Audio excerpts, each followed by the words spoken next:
में चुनाव लड़ा जाएगा, उनका कहना होगा। ममता बनर्जी का कहना होगा कि वो हमारे नेतृत्व में लड़ना चाहिए। और भी दूसरी पार्टी शरद पवार की पार्टी हो गई, हमारे मतलब नेतृत्व में होना चाहिए। वो क्या करना है वो इंडिया आघाड़ी तय करे। मुझे लगता है कि किसके नेतृत्व में 29 का चुनाव लड़ना है वो पहले तय करे, और उनका अधिकार है, उससे हमारा कोई मतलब नहीं है। विधान परिषद में आपकी ओर से कुछ मांग है? नहीं, विधान परिषद के लिए हमने मांग नहीं किया है, क्योंकि विधान परिषद की मांग हमारी है, लेकिन ये इलेक्शन जो अभी नगर पालिका जो जिला परिषद के मेंबरों का जो चुनाव है, ये हमारे लिए थोड़ा चुनकर आना मुश्किल है, इसीलिए हमने ये सीट नहीं मांगी है। लेकिन जो गवर्नर नॉमिनी की 5 सीटें बच गई है, उसमें आरपीआई को 1 सीट मिलनी चाहिए, इसी तरह की हमारी मांग है। और देवेंद्र फडणवीस जी ने हम आश्वासन दे दिया है कि भाई आरपीआई को एक एमएलसी देने के बारे में उन्होंने मैं निर्णय लूंगा, ऐसा उन्होंने बताया। जिस तरीके से केरल में सरकार को लेके जो खींचातानी चल रही है, कांग्रेस के डीके शिव कुमार हो या मुख्यमंत्री येदियुरप्पा हो, कैसे देखते हैं इसको आप? अभी केरल में क्या चल रहा है, वो वहाँ यूडीएफ की सरकार आई है, वहाँ एलडीएफ की सरकार 2 बार वहाँ रही थी, और अभी के कांग्रेस के नेतृत्व में वहाँ केरल में सरकार आई है। उनके सीएम के नाम पर भी मतलब अनेक दिन चले गए, बहुत लेट उसका निर्णय भी हुआ। तो मुझे लगता है कि ऐसा हमारे बीजेपी और एनडीए में नहीं है। एनडीए में फटाफट हमारा काम होता है, लेकिन यहाँ कांग्रेस पार्टी को सत्ता मिली है, कांग्रेस और यूडीएफ को, तो उन्होंने मतलब जनता के लिए काम करना चाहिए, वहाँ खींचतानी करने की आवश्यकता नहीं है।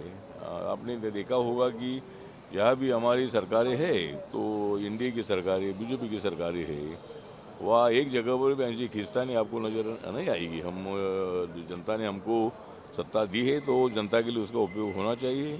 इसी तरह हमारे जो मुख्यमंत्री है, हमारे सभी मंत्री हैं, वो लोगों के लिए काम कर रहे हैं, वह खींचतानी करने की बिल्कुल आवश्यकता नहीं है। ठाणे में बकरीद को लेके ठाणे में बकरीद को लेके जो विवाद बना था, कैसे देखते हैं? वहाँ पे सुअर भी लाया गया उस विवाद के बाद में।